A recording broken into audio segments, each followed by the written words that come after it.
दरम्यान अजित पवारांना मुख्यमंत्री पदाची संधी मिळायला हवी असं रुपाली चाकणकरांनी म्हटलंय। महायुतीचा निर्णय आम्हाला मान्य असेल असंही त्या म्हणाल्या आहेत। गृहमंत्री पदावरून गैरसमज नाही, सामंजस्यपणे निर्णय होईल असं रुपाली चाकणकर म्हणतात।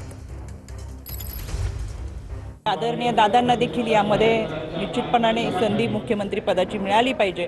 एक चांगल्या पद्धतीचं नेतृत्व त्या निमित्तानं महाराष्ट्राला आपण पाहिलेलं आहे आणि ते मिळू शकतं। पण यामध्ये महायुती म्हणून जे काय निर्णय आहे ते आम्हाला मान्य असतील। मुख्यमंत्री, उपमुख्यमंत्री, कॅबिनेट मंत्री या सगळं झाल्यानंतरच पालकमंत्र्यांची चर्चा होईल आणि म्हणून मला असं वाटतं पालकमंत्र्यांच्या संदर्भात सुद्धा लवकर निर्णय घेतला। शिवसेना कुठेतरी गृहमंत्री पदासाठी आग्रही आहे, तर काय वाटतं की म्हणजे तो राष्ट्रवादी गटाला पण मिळायला हवंय का? मला असं वाटतं ह्या फक्त आपण चर्चा करत असतो। पक्षश्रेष्ठी आणि महायुती एकत्रित बसून सामंजस्याने निर्णय घेतात, त्याच्यामुळे त्यांचे जे निर्णय होतील ते चर्चेतून होतील, सामंजस्याने होतील।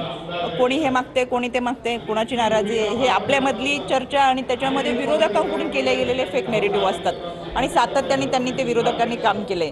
कुठेही काहीही कुणाच्या मध्ये गैरसमज